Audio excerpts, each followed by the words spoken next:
I never thought a simple phone notification would shatter my world.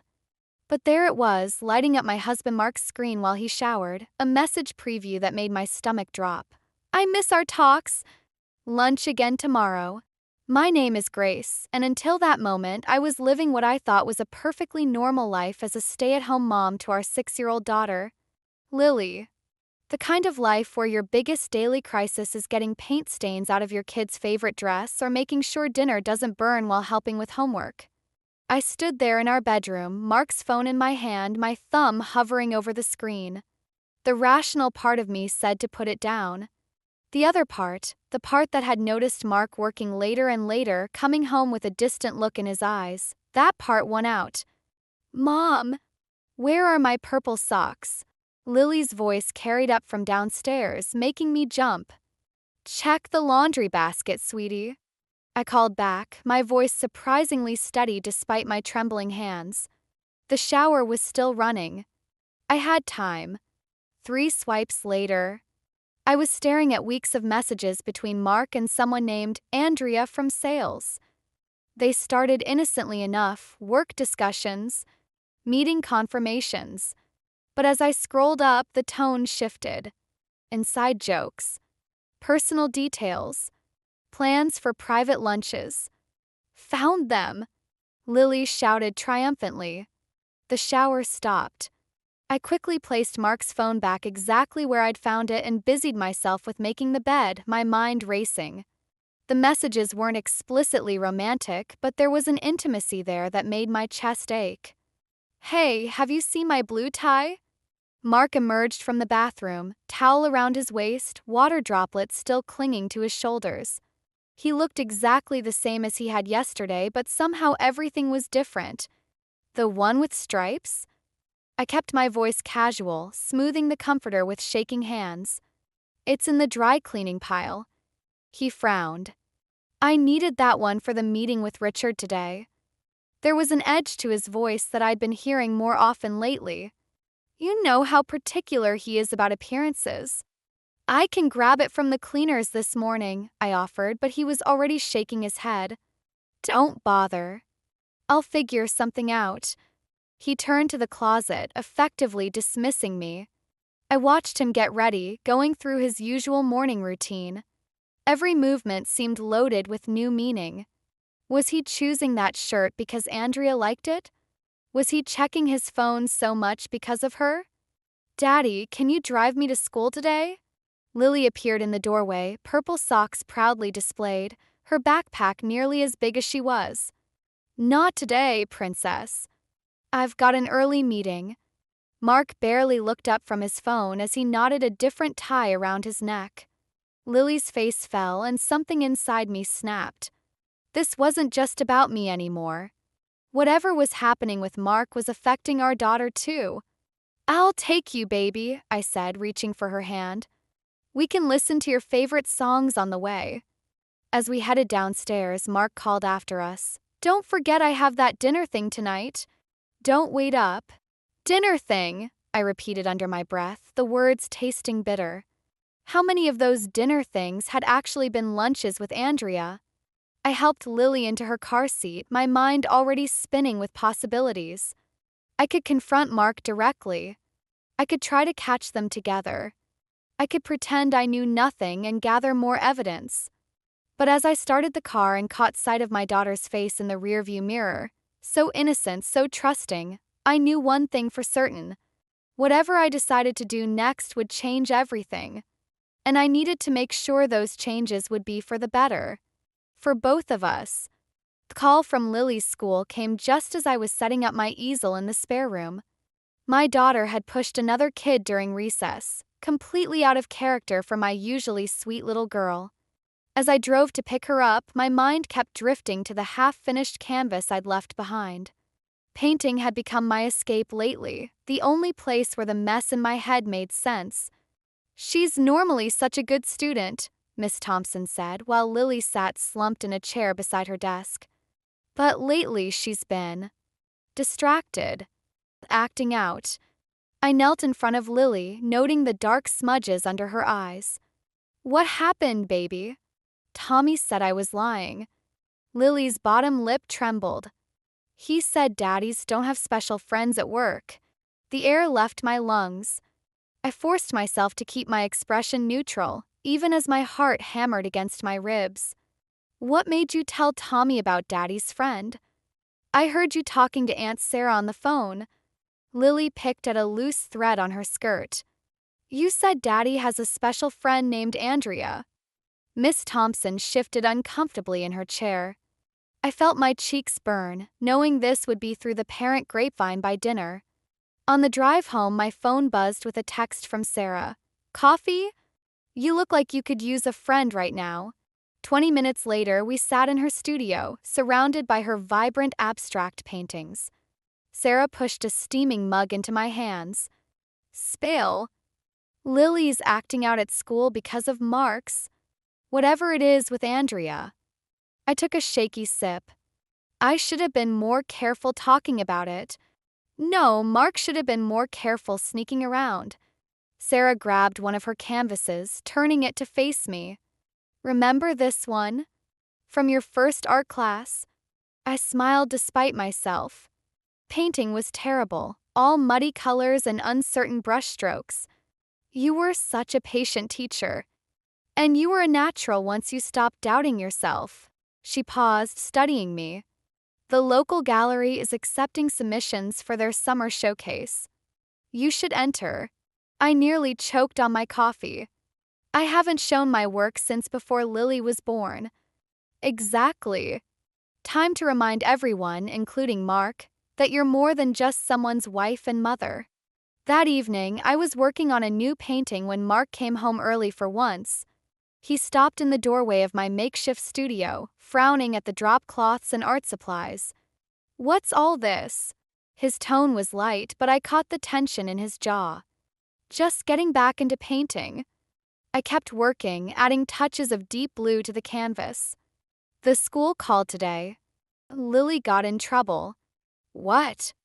Why didn't you tell me immediately? He pulled out his phone, probably checking for missed messages. You were in meetings. I couldn't keep the edge from my voice. With Andrea, I assume? The silence that followed was deafening. When I finally looked up, Mark's face had gone carefully blank. We need to focus on Lily right now. This hobby can wait. It's not a hobby. I set down my brush. And Lily's acting out because she knows something's wrong at home. She can feel it. Nothing's wrong except you turning our spare room into an art gallery instead of dealing with our daughter. He turned to leave, then paused. Clean this up before someone tracks paint through the house. After he left, I stared at my painting, a stormy seascape with a single lighthouse standing defiant against the waves. Sarah was right. It was time to stop hiding my light. I pulled out my phone and photographed my 3 best pieces. The gallery submission deadline was tomorrow. My hands shook as I filled out the online form, but I didn't hesitate when I reached the artist's statement section. Art is truth, I wrote. And sometimes the truth needs to be seen to be believed. I hit submit before I could change my mind. Whatever happened next, I knew one thing. I was done being invisible. The gallery's acceptance email arrived the same morning I found the receipt. Mark had forgotten to clear his browser history. Rookie mistake. 2 nights at the Mountain View Hotel charged to our joint account. The dates matched his business conference from last month. I was still staring at the screen when Mark stumbled into the kitchen, looking hungover despite claiming he'd worked late. Coffee ready? Interesting place, the Mountain View, I said, keeping my voice steady. Their website shows beautiful conference rooms. He froze halfway to the coffee maker. What? I particularly like their couple's spa packages. Though I guess those aren't part of the standard business accommodation. The silence stretched between us like a rubber band about to snap. Mark's face cycled through surprise, anger, and finally settled on something like resignation. Grace, it's not, he started, but my phone buzzed. The gallery wanted to meet today to discuss my submission. I stood up, cutting him off. I have an appointment. Lily's lunch is packed. Don't forget she has dance class after school. Where are you going? His voice had an edge I'd never heard before. Since when do you have appointments? Since I decided to stop pretending everything's fine. I grabbed my car keys. Maybe you should try it sometime. The gallery was smaller than I'd imagined, but warm and inviting. Sarah met me outside, practically bouncing with excitement. They never request meetings for first-time submissions, she whispered as we walked in. This is huge. The gallery director, an elegant woman in her 50s, introduced herself as Evelyn Holloway. My stomach dropped. Richard Holloway's wife. Mark's boss's wife. Your work is remarkable, Evelyn said, leading us to a quiet corner. Particularly storms and secrets. The emotion in those brushstrokes. It's raw. Personal. I thought of the stormy seascape I'd painted after discovering Mark's texts. Art helps me process things. Indeed. She studied me carefully. My husband mentions your name occasionally. Through Mark, of course. The air felt suddenly thick. Did she know about Andrea? About the hotel? I'd like to feature your pieces in our upcoming showcase, Evelyn continued. All three of them. They tell a powerful story of transformation and resilience. My phone buzzed again, Mark calling. I declined it. Thank you, I managed. That means more than you know. Leaving the gallery, Sarah grabbed my arm. Grace, this is amazing. But, are you okay? You look pale. Mark's been staying at hotels with her. The words tumbled out. I found the receipts this morning. That son of a, Sarah's phone chimed. She checked it and her expression changed. Oh, God. What? She turned her screen toward me. It was a Facebook post from Andrea, a selfie with Mark at lunch, his arm around her shoulders. The caption read, "Finally ready to stop hiding. Life's too short for secrets." My hands started shaking. When was this posted? 10 minutes ago. Called Mark. Straight to voicemail. I texted, Lily. Dance class. Don't forget. His response came instantly. Already picked her up. We need to talk. Come home. The house was quiet when I arrived. Lily's dance bag sat unopened by the door. She's at my mother's, Mark said from the living room. He looked terrible, tie loose, hair messy. I thought we needed privacy for this conversation. Privacy. I laughed, the sound harsh even to my own ears. Like the privacy of the Mountain View Hotel? I was going to tell you. He ran his hands through his hair. After the promotion came through. Once things were settled. Settled? My voice rose. Our daughter is acting out at school. I found hotel receipts for your affair, and your girlfriend just announced it on Facebook. What exactly is settled? Andrea wasn't supposed to, he stopped, realizing his mistake too late. At least say her name with your whole chest, Mark. I headed for the stairs. I'm getting Lily's overnight bag. Grace, wait. His voice cracked. I'm scared, okay? Everything's falling apart at work. Richard's been watching me like a hawk, and you're suddenly having secret meetings. They're not secret. I'm just finally doing something for myself. I turned back to him. And unlike you, I'm not hiding it in hotel rooms. I left him standing there, my heart pounding but my mind surprisingly clear. In my studio, my paintings waited, witnesses to everything I couldn't say out loud. Soon, thanks to Evelyn, the whole town would see them too, including Andrea. The morning of my first gallery meeting with Evelyn, I found divorce papers on Mark's desk. Not signed, just printed and waiting. Like a loaded gun left casually in plain sight. My hands didn't shake as I photographed them with my phone. That surprised me. Mrs. Holloway is ready for you, the gallery assistant said, leading me past walls of artwork to Evelyn's office. Through the window, I spotted Mark crossing the street toward the building. My stomach lurched. Grace, perfect timing. Evelyn's smile faltered as she noticed my expression. Is everything all right? Mark's heading this way. I moved away from the window. He doesn't know I'm here. Understanding flickered across Evelyn's face. She pressed a button on her desk phone. Claire, when Mr. Callahan arrives, please tell him I'm in meetings all afternoon. The door opened before Claire could respond. Mark stood there, looking expensive in his tailored suit, Andrea hovering behind him like a shadow. Richard said I'd find you here, he said to Evelyn, then turned to me. Though he didn't mention you'd be meeting with my wife. Ex-wife soon enough, Andrea muttered, just loud enough to hear. The silence that followed felt like glass about to shatter. Evelyn stood, her presence suddenly commanding. Mark, I'm discussing a significant commission with Grace. Unless you're here to discuss art. Commission? Mark's laugh was harsh. Grace doesn't do commissions. She paints in our spare room to keep busy. Actually, Evelyn moved to a covered canvas in the corner, she does extraordinary work. This piece particularly moved our selection committee. She unveiled my painting, the stormy seascape with the lighthouse. But now, seeing it under professional lighting, I noticed details I hadn't consciously included. The lighthouse bore a subtle resemblance to me, standing alone against waves that looked suspiciously like grasping hands. Andrea stepped closer, her confidence wavering. That's intense. It's truth on canvas, Evelyn said simply. The gallery is prepared to offer. No. Mark's voice cracked like a whip. Grace needs to focus on our family right now. On Lily. Interesting timing, I said, finding my voice. Considering the divorce papers on your desk this morning. Andrea's head snapped toward Mark. Apparently, he hadn't shared that detail with her. You went through my desk? His face flushed. You left them out.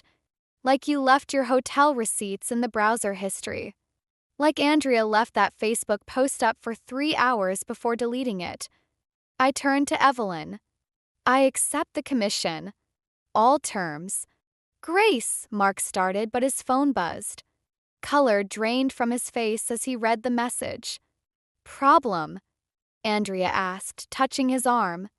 Richard wants to see me. Now. He looked up, real fear in his eyes for the first time. What did you do? I didn't do anything, Mark. I just stopped hiding. I gathered my purse, suddenly exhausted. Like Andrea said, life's too short for secrets.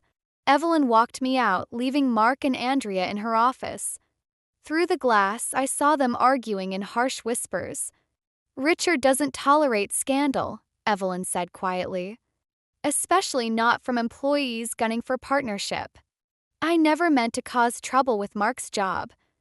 No, but your art told the truth he was trying to hide. She handed me a business card.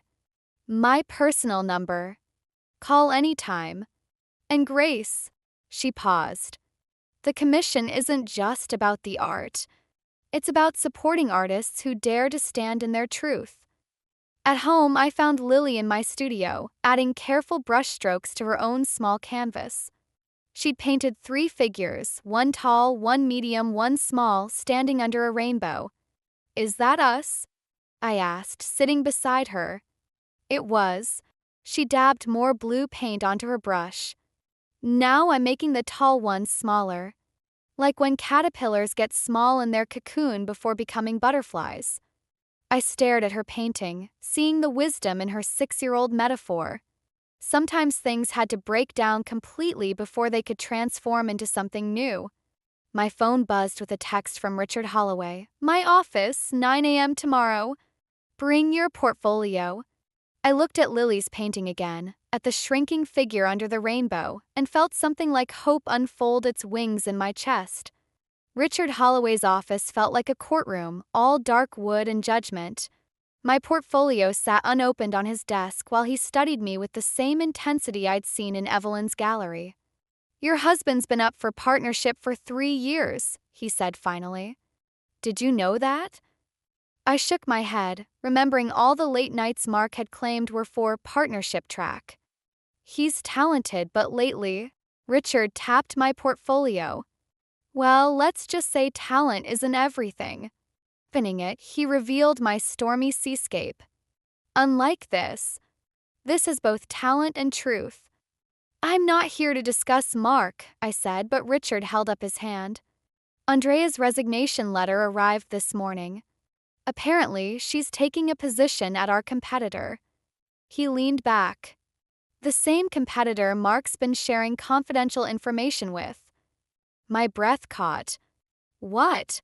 Those hotel meetings weren't just personal, Mrs. Callahan. They were professional betrayals. Before I could process this, his office door burst open. Mark stood there, face twisted with rage. You had no right. I had every right, Richard replied calmly. Just as the board has every right to review your correspondence with Bradford and Associates. Mark. Andrea peered behind him, eyes red. You said we'd start fresh there. Together. Pieces clicked into place. Mark hadn't just been planning to leave me. He'd been planning to take our biggest client with him. You're both free to leave, Richard said. Security will escort you out. I watched them go, feeling strangely hollow. My phone buzzed, a text from Sarah. Check your email now. The local arts magazine had featured my upcoming gallery show. The preview included photos of my work, including one I hadn't submitted, an intimate family portrait I'd painted years ago showing Mark, Lily, and me in happier times. The caption read, Rising artist Grace Callahan explores themes of betrayal and redemption. That photo wasn't supposed to be included, Evelyn said from the doorway.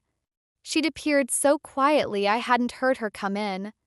Andrea leaked it to the press, along with some creative interpretations of your work's meaning.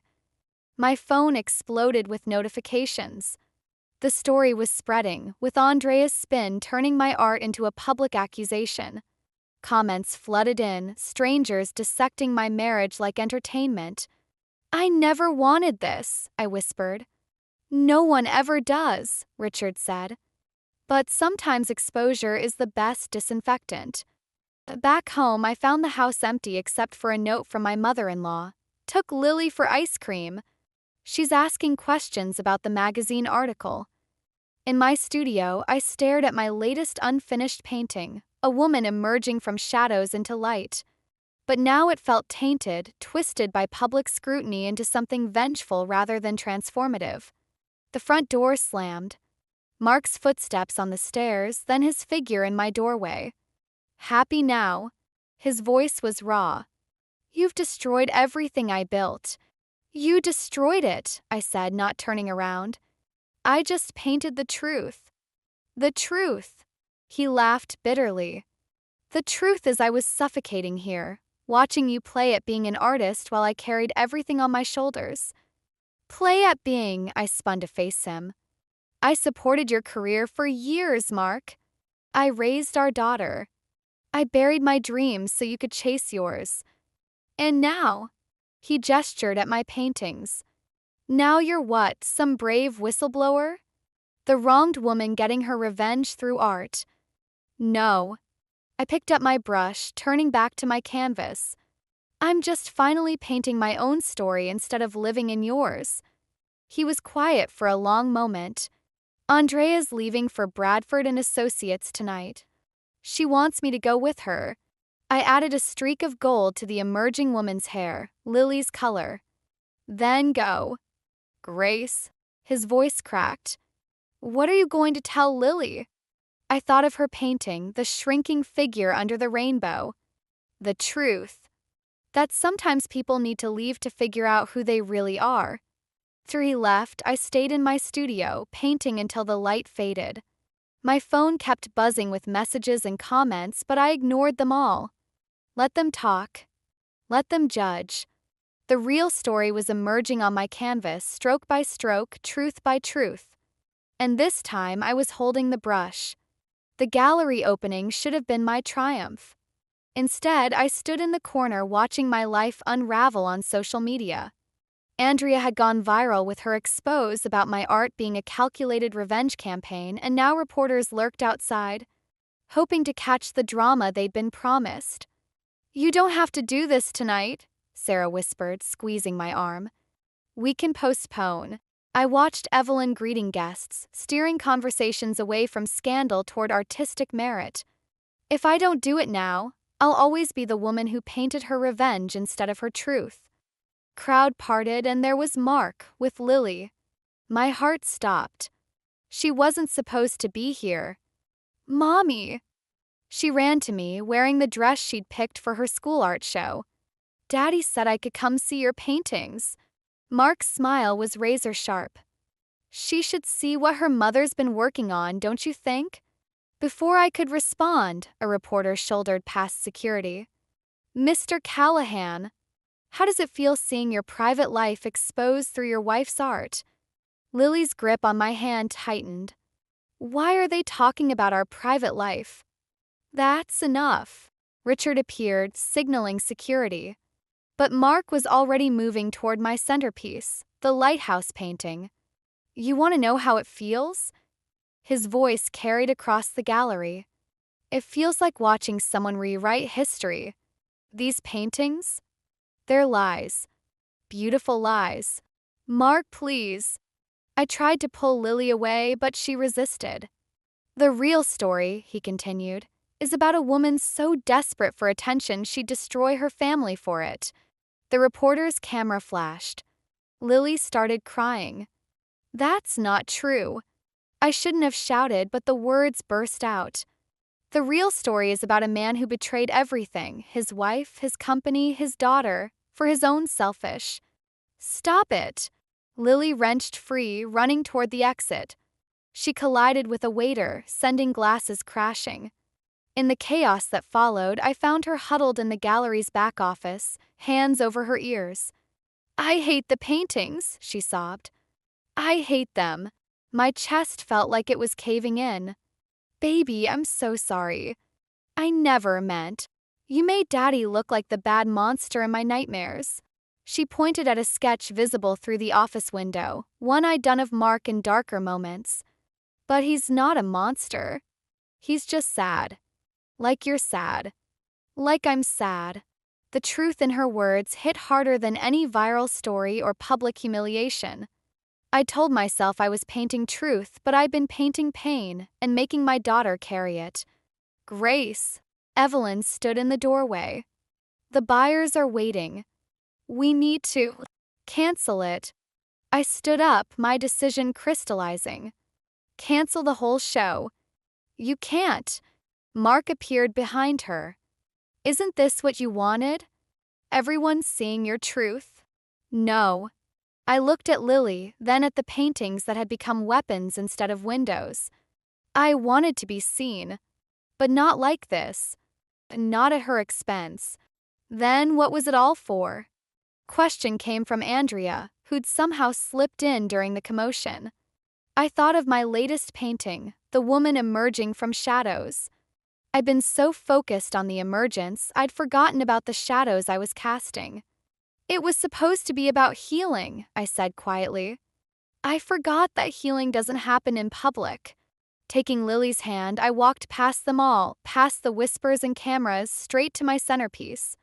The lighthouse still stood proud against the storm, but now I saw what Lily saw, not strength in solitude, but the cost of standing alone. "Take me home, Mommy," Lily whispered. Home.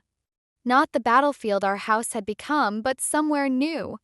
Somewhere we could all heal, separately, quietly, away from the storm of public judgment. "Okay, baby." I kissed her head, feeling the fight drain out of me. "Let's go home." Behind us, the gallery erupted in fresh chaos as Mark faced the press alone.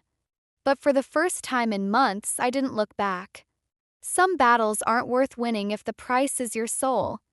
3 days after the gallery disaster, I found Mark sitting in my darkened studio, staring at my unfinished paintings. The divorce papers lay signed on my workbench. "Bradford and Associates rescinded their offer," he said without looking up. Apparently, dating the competition's newest executive while leaking company secrets isn't great for job prospects. I switched on the lights. Empty whiskey glass by his feet. Another in his hand.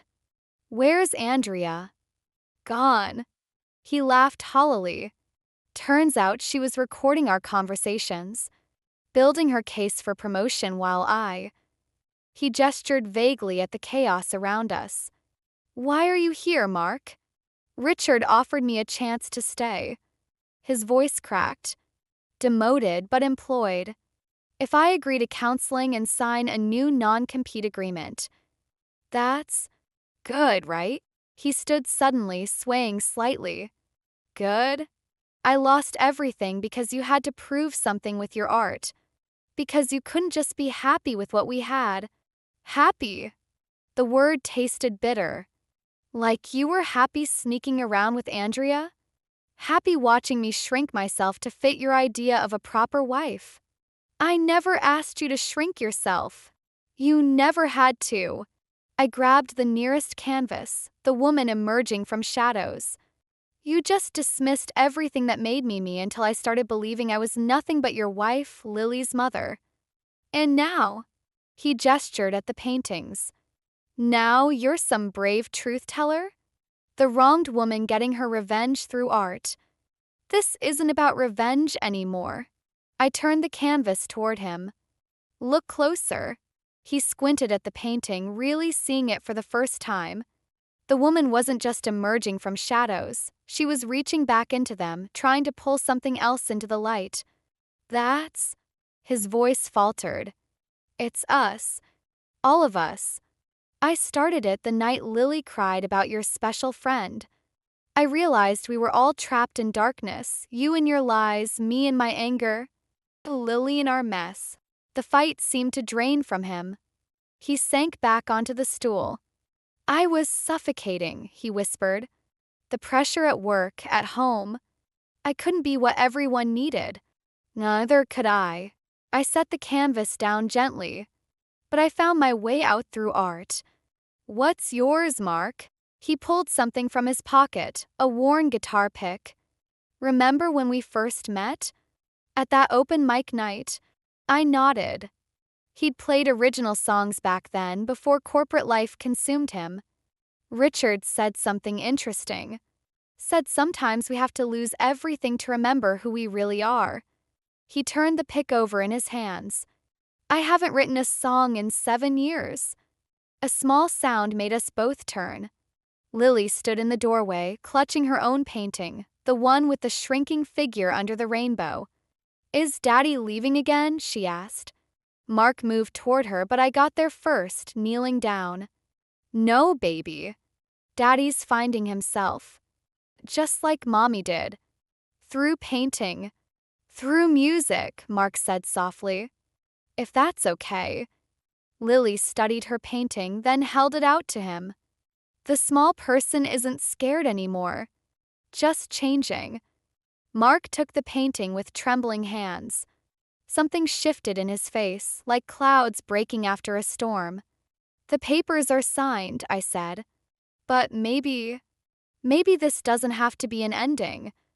Just a different kind of truth, he finished. Later, after Mark left to check into a hotel, I found a new text from Evelyn.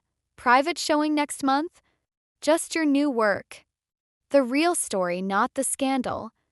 I looked at my unfinished painting, the woman reaching back into shadows. It needed something else now. Not just emergence, but evolution. Not just one figure finding the light, but all of us transforming in our own ways. I picked up my brush. This time, I knew exactly what truth looked like. 6 months later, I stood in a different gallery, surrounded by new paintings. No reporters this time, no scandal. Just art lovers studying my latest collection, Metamorphosis. The anonymous buyer is here, Evelyn whispered, appearing at my elbow. The one who purchased your entire first collection. I followed her gaze to a familiar figure studying my centerpiece, the completed woman emerging from shadows. Only now she wasn't alone. Other figures emerged with her, each holding their own light. Hello, Grace. Mark looked different, lighter somehow. Corporate suits replaced by casual clothes, a guitar case slung over his shoulder. These are incredible. You're the anonymous buyer? He nodded. Seemed right somehow, keeping the original story private where it belonged. Before I could respond, Lily burst in from the children's art room next door, her hands covered in paint. Daddy, come see my butterfly painting. Mom taught me about metamorphosis, we said together. I watched them head to the children's gallery, where Lily's art hung alongside other young artists. Her recent painting showed 3 separate butterflies, each emerging from its own cocoon yet flying in formation. She's healing, Sarah said, joining me. You all are. Different kinds of healing. I gestured to my new works. That's what this collection is about. Paintings told stories of transformation, not just escape from darkness, but the courage to bring light back to others still trapped there. Canvas showed figures helping others emerge, sharing their brightness. Grace, Richard Holloway approached with a younger man. This is Jason from the Children's Hospital Foundation. He's interested in commissioning a series for their new wing. Art therapy for the families, Jason explained. Your work speaks to people going through difficult transformations, helps them feel less alone. As we discussed the project, I caught glimpses of Mark through the gallery. He was different with Lily now, more present, more genuine. The weekly therapy sessions were helping, and his new job teaching music gave him the creative outlet he'd denied himself for so long. Later, as the crowd thinned, I found him studying my final piece, a triptych showing 3 stages of metamorphosis. The first panel showed figures in darkness, the second in transformation, and the third... They're dancing, he said quietly. In their own lights, but together. It's not about forgiveness, I said. Or forgetting. I know. He touched the frame gently. It's about becoming who we really are, even if that means becoming something different than before. Lily appeared between us, taking both our hands. Can we get ice cream? All of us. I met Mark's eyes over her head. We weren't those people in the first panel anymore, lost in darkness, hurting each other. We weren't even the ones in the second panel, struggling through painful transformation. We were something new. Not together, but not entirely apart. Ice cream sounds perfect, I said. As we walked out, Evelyn stopped me. The hospital commission isn't the only offer. There's serious interest from several collectors. I'll look at the proposals tomorrow. I watched Lily skipping ahead, Mark following with his guitar case. Tonight's about something else. She smiled knowingly. Art isn't just about capturing pain, is it? It's about transforming it. In the warm evening light, we walked to the ice cream shop, not as a reunited family, but as 3 people who had found their own ways of shining. Lily chattered about her butterfly paintings, Mark hummed a new song he was writing, and I thought about the hospital commission, about using art to help others find their light. Sometimes the greatest revenge isn't in striking back, but in growing beyond the darkness that tried to contain you. And sometimes healing means learning to dance in your own light while celebrating the light in others, even those who once cast the shadows you had to escape. That's the truth I finally learned to paint.